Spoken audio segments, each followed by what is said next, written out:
ക്രിസ്മസിനോട് ബന്ധപ്പെട്ട സന്ദേശം നമുക്ക് തോമസ് സാമുവേൽ തിരുമേനി നൽകുമെങ്കിലും ഒരു ചെറിയ സന്ദേശം മാത്രം നിങ്ങളുമായി പങ്കുവെച്ച് എൻ്റെ വാക്കുകൾ അവസാനിപ്പിക്കും. ഹെറാൾഡ്സിൻ്റെ പരിപാടിയിൽ തന്നെ ഞാൻ 2-3 പ്രാവശ്യം ഇതിനകം സംസാരിച്ചിട്ടുണ്ട്. നിങ്ങളിൽ പലരും എന്നെ പല വേദികളിലും ശ്രവിച്ചിട്ടുമുണ്ട്. അതുകൊണ്ട് എന്താണ് പുതുതായി ഈ ക്രിസ്മസിന്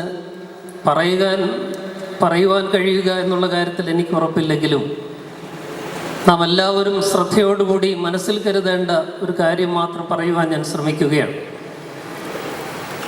എന്താണ് ആത്യന്തികമായി ക്രിസ്മസ് എന്നാലോചിച്ചാൽ, ഇന്ന് നമ്മുടെ സമൂഹത്തിൽ നടക്കുന്ന ചില കാര്യങ്ങളുമായിട്ട് അതിനെ ബന്ധപ്പെടുത്തിയാൽ മനുഷ്യൻ്റെ നിസ്സാരത ദൈവം തൻ്റെ ഏകജാതനിൽ കൂടി ഈ ലോകത്തിന് ബോധ്യപ്പെടുത്തുന്ന ഒരു സംഭവമായി ക്രിസ്മസിനെ കാണാം. മനുഷ്യൻ എത്ര നിസ്സാരനാണ് എന്നുള്ള ചിന്ത ദൈവം നിസ്സാരനായി തീർന്നുകൊണ്ട് ഈ ലോകത്തിന് നമുക്ക് പഠിപ്പിക്കുകയാണ്. അതുകൊണ്ട് അഹങ്കരിക്കുവാൻ നമുക്കൊന്നുമില്ല എന്നൊരു ഓർമ്മക്കുറിപ്പാണ് ക്രിസ്മസ് നമുക്ക് നൽകുന്നത്. അടുത്ത നാളുകളിൽ നമ്മുടെ അയൽ സംസ്ഥാനമായ തമിഴ്നാട്ടിൽ ചെന്നൈയിൽ നടന്ന ദാരുണമായ ആ പ്രളയത്തിൻ്റെ കെടുതികളൊന്ന് ചിന്തിച്ചു നോക്കുക. എത്ര പുരോഗതി നമ്മൾ നേടിയെന്ന് അഭിമാനിച്ചിട്ടും മഴ തിമിർത്ത് പെയ്തപ്പോൾ അതിൻ്റെ മുമ്പിൽ നമ്മളൊക്കെ എത്ര നിസ്സാരരായി എന്നൊരു നിമിഷം ചിന്തിക്കുവാൻ നമുക്കതൊക്കെ മുഖാന്തരമാകുന്നില്ലെങ്കിൽ നാം പാഠം പഠിക്കുന്നവരാവില്ല. ദൈവത്തിൻ്റെ ഏകജാതൻ ലോകാധിരാജനായിരിക്കെ തന്നെ ഏറ്റവും നിസ്സാരനായി ഈ ലോകത്തിലേക്ക് അവതരിച്ച് ലോകത്തിൻ്റെയും മനുഷ്യൻ്റെയും മനുഷ്യ സമൂഹത്തിൻ്റെയും നിസ്സാരത, Christmas is God's revelation of God's vulnerability. ദൈവത്തിൻ്റെ വൾണറബിലിറ്റി മനുഷ്യനെ ബോധ്യപ്പെടുത്തുവാനാണ് ഏറ്റവും വൾണറബിളായി, നിസ്സാരനായി യേശു ക്രിസ്തു ഈ ലോകത്തിലേക്ക് കടന്നു വന്നത്. ഒരു വീടില്ലാതെ ഇടം നിഷേധിക്കപ്പെട്ടവനായി, ജനിച്ച ഉടനെ തന്നെ ഒരു അഭയാർത്ഥിയായി ഈജിപ്തിലേക്ക് പലായനം ചെയ്യേണ്ടി വന്ന ആ ബാലൻ മനുഷ്യൻ്റെ നിസ്സാരതയെ, വൾണറബിലിറ്റിയെ നമ്മുടെ മുമ്പിൽ പച്ചയായി ആവിഷ്കരിക്കുകയാണ്. അടുത്തയിടെ ചെന്നൈയിലെ പ്രളയക്കെടുതിയുടെ ആ സാഹചര്യത്തിൽ സോഷ്യൽ മീഡിയയിലൊക്കെ വൈറലായ ഒരു പോസ്റ്റ് ഫേസ്ബുക്കിൽ വന്നത് നിങ്ങൾ ശ്രദ്ധിച്ചിരിക്കും. പ്രസന്നൻ എന്ന് പറയുന്ന IT ഉദ്യോഗസ്ഥൻ്റെതായിട്ടാണ് ആ ഫേസ്ബുക്ക് പോസ്റ്റ് കണ്ടത്. വാർഷിക വരുമാനം ഏകദേശം 18 ലക്ഷം രൂപയുള്ള ആ മനുഷ്യൻ ചെന്നൈയിലെ നല്ല വിലപിടിപ്പുള്ള ഒരു ഫ്ലാറ്റിൽ താമസിക്കുന്ന പ്രസന്നൻ എന്ന് പറയുന്ന വ്യക്തി എഴുതിയിരിക്കുന്നത് ഇങ്ങനെയാണ്: 18 ലക്ഷം രൂപയോളം എനിക്ക് വാർഷിക വരുമാനമുണ്ട്. എൻ്റെ വാലറ്റിൽ 2 ക്രെഡിറ്റ് കാർഡുണ്ട്. പക്ഷേ ആ ക്രെഡിറ്റ് കാർഡ് ഉപയോഗിക്കാനായിട്ട് പുറത്തേക്ക് ഇറങ്ങാൻ എനിക്ക് നിവൃത്തിയില്ല. എൻ്റെ കയ്യിൽ ATM കാർഡുണ്ട്. പക്ഷേ ATM കാർഡ് ഉപയോഗിക്കാനുള്ള മെഷീൻ അതിൻ്റെ അടുത്തെത്തുവാനായിട്ട് എനിക്ക് നിവൃത്തിയില്ല. എനിക്ക് ബെൻസ് കാറുണ്ട്, അതിൻ്റെ ചാവി എൻ്റെ കയ്യിലുണ്ട്. പക്ഷേ പുറത്തേക്ക് ഇറങ്ങി അത് ഉപയോഗിക്കുവാനായിട്ട് എനിക്ക് സാധിക്കുന്നില്ല. വീടിനുള്ളിൽ വെള്ളത്താൽ ചുറ്റപ്പെട്ട് ഞാൻ കഴിയുകയാണ്. പണം ആവശ്യത്തിനുണ്ട്. പക്ഷേ 2-3 ദിവസമായിട്ട് ഫ്രിഡ്ജ് കാലിയായി. ഭക്ഷണം വാങ്ങുവാനായിട്ട് പുറത്തിറങ്ങുവാൻ നിവൃത്തിയില്ല. എന്തുമാത്രം പണമുണ്ടായിട്ട്, അധികാരമുണ്ടായിട്ട് ചെന്നൈയിൽ 2-3 ഫ്ലാറ്റുണ്ട്. പക്ഷെ ഒരു ഫ്ലാറ്റിൽ വെള്ളത്താൽ ചുറ്റപ്പെട്ട് ഐസൊലേറ്റഡായി കഴിയുകയാണ് പ്രസന്നൻ. ഇത് അദ്ദേഹത്തിൻ്റെ മാത്രം അനുഭവമല്ല.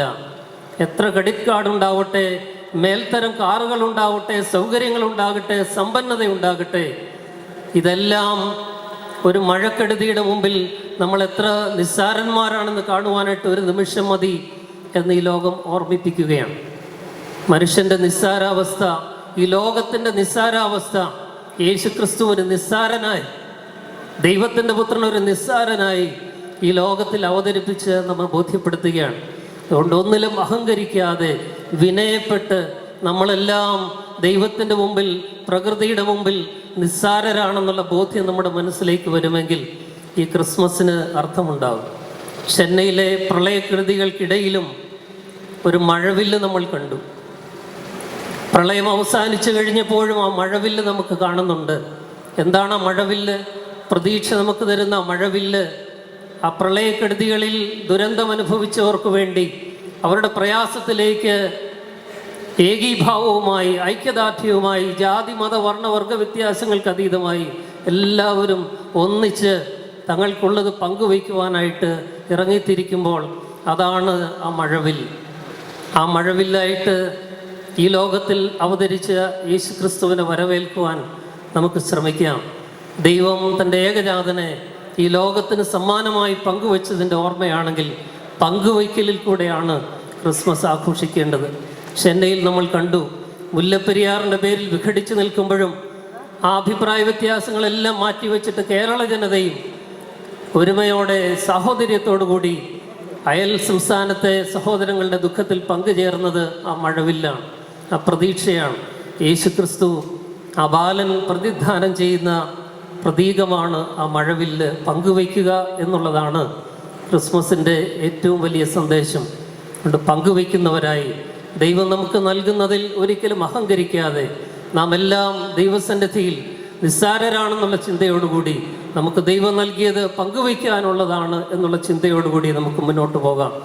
എനിക്ക് രോഗികൾക്ക് ഔഷധമായി, വീടില്ലാത്തവർക്ക് ഭവനമായി, അഗതികൾക്ക് ആശ്രയമായി, ഭക്ഷണമില്ലാത്തവർക്ക് അപ്പമായി, ദാഹിച്ചിരിക്കുന്നവർക്ക് ദാഹജലമായി നമുക്കുള്ളതിനെ പങ്കുവെച്ച് യേശുക്രിസ്തുവിനെ പങ്കുവയ്ക്കുവാനും ദൈവത്തിൻ്റെ ഏകജാതനെ ഈ ക്രിസ്മസ് സീസണിൽ നമ്മുടെ ഉള്ളങ്ങളിലേക്ക് സ്വീകരിച്ച് അർത്ഥവത്തായി പങ്കിടലിൽ കൂടി ക്രിസ്മസ് ആഘോഷിക്കുവാൻ നമുക്കെല്ലാവർക്കും ഈ നാളുകളിൽ സാധിക്കട്ടെ എന്ന് പ്രാർത്ഥിച്ചുകൊണ്ട് ഒരിക്കൽ കൂടി ചെങ്ങന്നൂർ ഹെറാൾഡ്സിൻ്റെ നാമത്തിൽ എല്ലാവർക്കും സ്വാഗതവും ക്രിസ്തു നിറഞ്ഞ ക്രിസ്മസിൻ്റെ ആശംസകളും പുതുവത്സരത്തിൻ്റെ ഐശ്വര്യങ്ങളും നേർന്നുകൊണ്ട് ഞാൻ എൻ്റെ വാക്കുകൾ അവസാനിപ്പിക്കുന്നു. ദൈവം നമ്മെ അനുഗ്രഹിക്കും.